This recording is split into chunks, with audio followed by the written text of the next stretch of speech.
Recently, I was asked some questions about meteorite identification and verification that I want to address and help with today. This is a fragment of what's called the Canyon Diablo meteorite, from the meteor that created Meteor Crater in Arizona. But how does anybody know that? How do people hunt for meteorites? And what are some ways to verify if you have one, or that you are about to purchase a legitimate piece? We'll explore those questions today. But first, 3 quick notes. The Mineral of the Month Club is now live. I'll have a link to my website and a video discussing it in the description in the pinned comments. But it's exactly what it sounds like. You get a small mineral specimen each month, a specimen tag, and a modest write-up on that specimen. Second, I think I fixed the international sales issue on my website. Turns out the Shopify didn't like that I didn't ship to 186 countries and disabled all international shipping for some reason. So, guess who now ships to an additional 186 countries? This guy. And finally, please consider liking, commenting, and subscribing. Let's begin. Just like how geodes form in specific areas, people that collect meteorites need to know where meteorites have fallen. Then they will look at an area around an impact site and estimate the strewn field, or the area that fragments are likely to have fallen in. And then they'll get to hunting. Fun fact, if a meteorite fall is witnessed, scientists are able to estimate a strewn field rather accurately. Taking it a step further, somebody could have a great idea on where to find the largest fragments. Because of that, larger meteorite fragments have more momentum and will fly further than smaller pieces. So in a witnessed fall, hunters will go to the furthest point of the strewn field in the flight path to hunt for the largest pieces. It's kind of fun.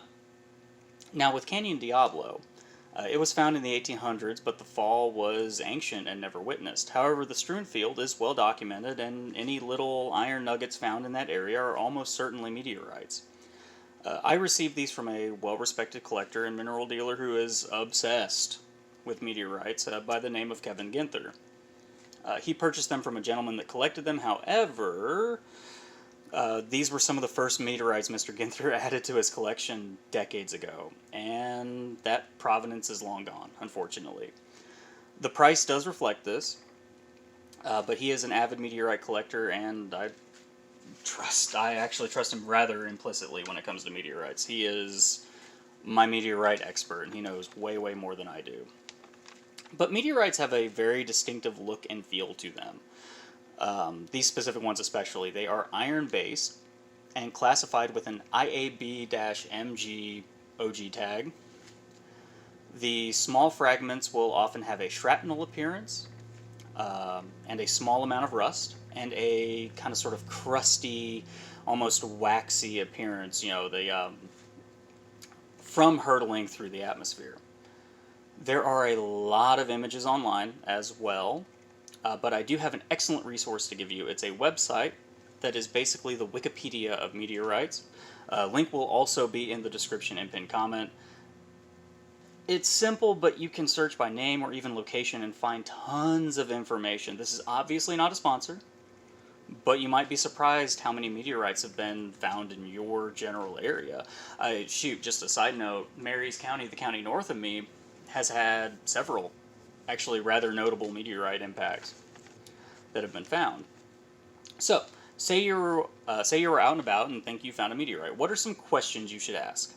1. Are there or were there iron mines in this area? Because a lot of people come in here with chunks of local hematite thinking they have a meteorite when they really don't. This doesn't mean that you don't have a meteorite, but it should make you more suspicious. Number 2, am I in a documented strewn field? Use the website I gave you or contact the nearest university or geological survey. If yes, your chances are increased. Does it have a shrapnel or fusion crust, that kind of waxy appearance to it? Now, one question you don't need to ask, is it magnetic? And I know people are probably like, well, that's like the first thing you look for with a meteorite. No. While magnetism can help confirm a meteorite, many meteorites are not magnetic. and many terrestrial iron ores are. So it's really not a good indicator. It could help you narrow it down. It could if you know a specific type of meteorite in an area is typically magnetic, it can help you narrow it down, but it's not an indicator that something's a meteorite. It's not a good identification method. Now, you have your potential meteorite, and you want to verify it. It looks similar to pictures you've seen. You're in a strewn field, but you just kind of want to confirm it. At this point, a university like Arizona State University could classify and verify it.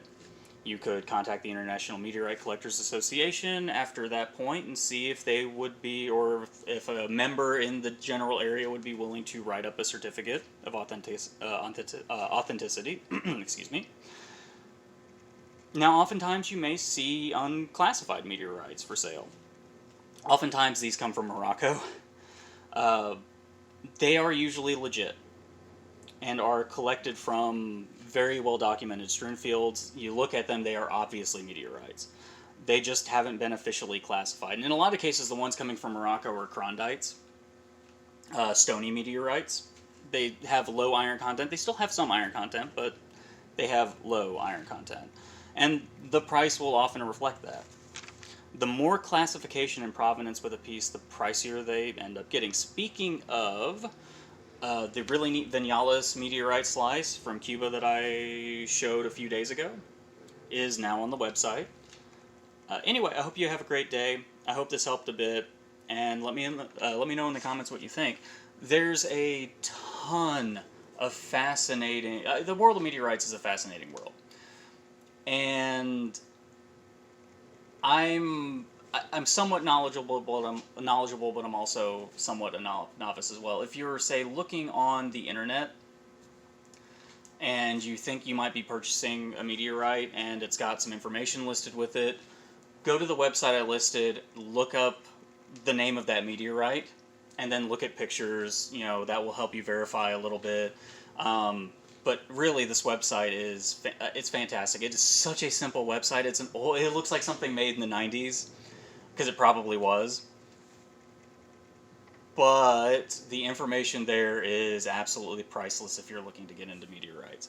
Anyway, I hope this helped. Please let me know in the comments what you think. Please consider liking, commenting, and subscribing. And if you haven't, check out my Mineral of the Month Club. This is probably one of the most exciting things I've been working on, and I'm super stoked about it. I hope you have a good day, and thanks for watching.